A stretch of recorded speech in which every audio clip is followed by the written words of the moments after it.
Tout est parti d'une énième polémique du député du parti français de l'extrême droite affirmant que les étudiants étrangers coûtent très cher à la France.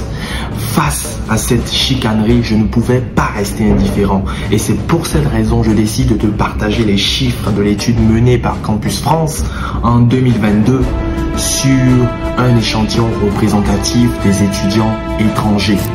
Que disent ces chiffres? Les étudiants étrangers coûtent-ils si cher à l'État français?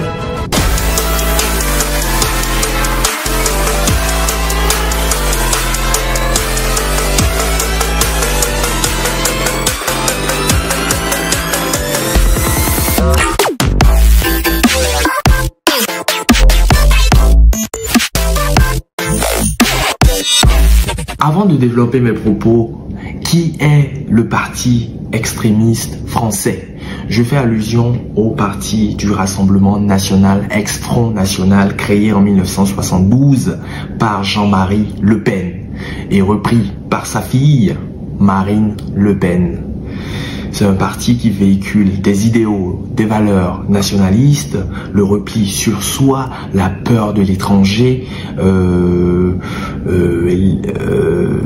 des valeurs, des idéaux à l'antipode de notre monde moderne, de notre monde actuel qui se veut un monde global, qui se veut un village planétaire.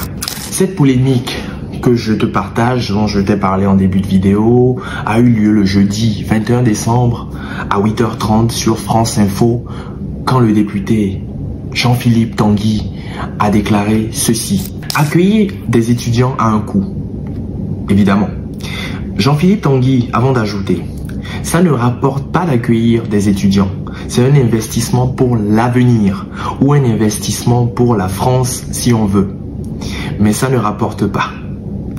Et là, la phrase qui me tue, sauf à considérer, a-t-il ajouté, que leur verser des aides publiques leur permettait de dépenser de l'argent et donc de faire entrer de l'argent dans l'économie française.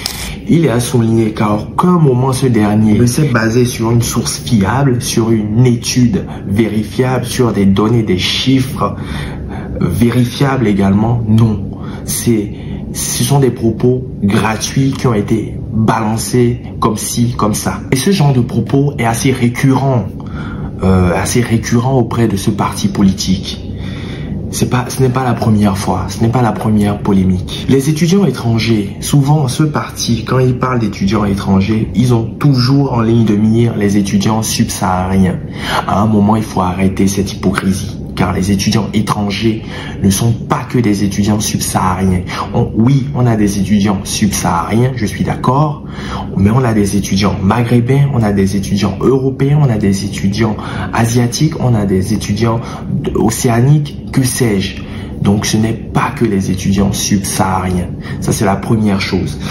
Et quand je me base sur la dernière phrase de ce politicien qui nous ressort encore l'histoire des aides publiques, c'est toujours la même chanson. Les aides publiques, c'est pour les étudiants, c'est pour les étrangers. Les étrangers viennent en France pour les aides publiques, sans parler de tout ce que rapportent les étrangers pour l'économie française. Et c'est fatigant d'entendre des propos diffamatoires, des mensonges, car cela pour moi, au-delà de ce qu'il a affirmé, représente une insulte à tous les étrangers, étudiants, salariés, que sais-je. Et mieux, ce monsieur Jean-Philippe Tanguy, je pense qu'il n'est pas allé à l'école. Il n'est pas allé à l'école où il a peut-être fait l'école buissonnière et il a loupé ses cours de mathématiques et de comptabilité. Parce que en comptabilité, pour déterminer si une opération est bénéfique ou constitue une perte, on fait toujours la différence entre le prix de vente moins le prix d'achat, où on fait le revenu moins la dépense. Mais lui, apparemment, il se base que sur la dépense, que sur le prix d'achat pour affirmer ses propos. Et moi, je vais me baser sur, comme je l'ai dit, les chiffres de l'étude menée par Campus France en 2022. Tu verras le lien en dessous de la vidéo si tu souhaites en savoir davantage. Sur une année, le loyer, l'alimentation, l'achat quotidien représente par étudiant 867 €, soit environ 2,8 milliards d'euros sur une année pour l'ensemble des étudiants étrangers. Tu as bien entendu, 2,8 milliards d'euros. À cela s'ajoute naturellement, parce que l'étudiant, il doit s'inscrire dans l'université ou dans l'école, et la recette engrangée par l'État est de 870 millions d'euros.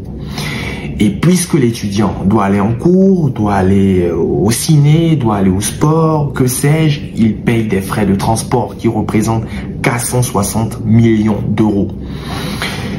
Et puisque ce dernier a de la famille à l'étranger qui viennent le rendre visite en France, il doit faire des activités touristiques et cela représente 390 millions d'euros. Sans parler des étudiants aussi qui ont besoin d'argent et qui travaillent, ou des étudiants qui ont besoin d'acquérir de l'expérience professionnelle et qui font une alternance. Les cotisations sociales engrangent 370 millions d'euros. Quand on fait la somme de tous ces montants, cela représente des recettes pour l'État français, des recettes de 5 milliards d'euros sur une seule année. Sur une seule année. Donc tu conviendras avec moi que l'État français a raison d'investir dans les différents pays, a raison d'implanter, de renforcer l'implantation des Campus France dans nos différents pays. Il y a bien une raison. L'État français a bien raison de payer des salaires astronomiques à ses agents Campus France expatriés. L'État français a tout bonnement raison de se battre vaille que vaille pour rester implanté dans nos différents pays, car c'est un business juteux. Étudier en France est un business juteux, ne l'oublie jamais. Faut le savoir, faut pas être naïf. C'est un business très juteux pour l'État français. 5 milliards d'euros sur une seule année. Maintenant, puisque je ne veux pas fonctionner comme Monsieur Tanguy et me baser que sur les revenus, j'ai été à l'école, j'ai été à la fac, je suis un intellectuel.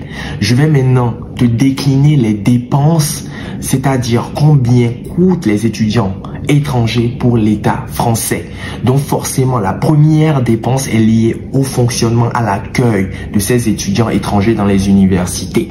Et ça, c'est la plus grosse dépense qui représente 3,1 milliards d'euros. À cela, il y a forcément, parce que tous les étudiants ont des studios, ils bénéficient des aides au logement qui représentent 200 millions d'euros. Faut pas que le député du RN reprend mon propos et le déforme. Donc c'est 200 millions d'euros qui représentent les aides au logement et les frais de fonctionnement liés à l'administration, liés également aux bourses que le gouvernement français octroie aux étudiants étrangers les plus méritants. À cela également s'ajoute forcément la sécurité sociale, des dépenses qui sont de 250 millions d'euros liées à la sécurité sociale, donc les remboursements des frais de soins. Et quand on fait la somme des frais de fonctionnement de 3,1 milliards plus 250 millions liés aux dépenses de la sécurité sociale, plus 200 millions liés à l'aide au logement, plus les bourses octroyées par l'État français, on arrive à 3,7 milliards d'euros. Donc 5 milliards d'euros pour les revenus et 3,7 milliards de dépenses. Et quand on fait la différence, le rapport 5 milliards moins 3,7 milliards, on arrive à un bénéfice net de 1,3 milliard pour l'État français. Donc à quel moment les étudiants étrangers coûtent-ils si cher à l'État français? C'est comme, et heureusement d'ailleurs que ce député n'a pas une entreprise, parce que le simple fait qu'il paye un salaire à un salarié, il estimerait que ce salarié lui coûte cher, lui coûte très cher, alors qu'il doit regarder non seulement ce qu'il dépense sur le salarié, mais ce que le salarié lui rapporte. Et là, en faisant le calcul, il saura si ce salarié représente une perte ou un bénéfice pour lui. Je veux bien qu'on soit nationaliste, je veux bien qu'on prône les valeurs du local.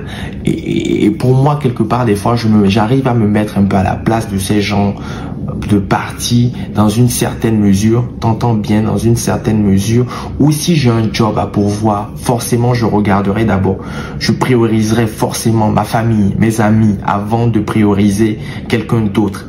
Et attention, je parle à compétence égale, parce que si j'ai un membre de ma famille qui est incompétent, qui est un délinquant, un détourneur, je ne vais pas le prendre, je vais forcément prendre quelqu'un de l'extérieur, mais je vais d'abord prioriser la préférence familiale avant la préférence extérieur. Ça oui, je peux être d'accord, mais être nationaliste, avancer des propos mensongers, diffamatoires et se dire député, c'est une honte. Monsieur Tanguy Jean-Philippe, vous êtes une honte pour la République, vous êtes une honte, vous êtes une inutilité, franchement jamais inégalée. Et je suis sûr que vous n'êtes pas le seul dans votre parti. Vous êtes une belle brochette de députés qui ne vous informez pas, qui diffament à longueur de journée. Et en plus de cela, laissez-moi vous dire que quand je vois l'évolution des impôts d'année en année, et quand je me dis que ces impôts servent à vous payer, vous êtes très cher pour nous, vous représentez une grosse dépense pour nous, vous nous coûtez très très cher. Voici donc ce que je tenais à partager. N'hésite pas à mettre en commentaire ce que tu en penses. Donc sache que tu ne coûtes absolument pas cher à l'État français. Au contraire, tu lui rapportes beaucoup d'argent. Si tu as aimé cette vidéo, n'hésite pas à la liker, n'hésite pas à la partager. En attendant la prochaine vidéo, prends soin de toi et je te dis à très vite. Ciao.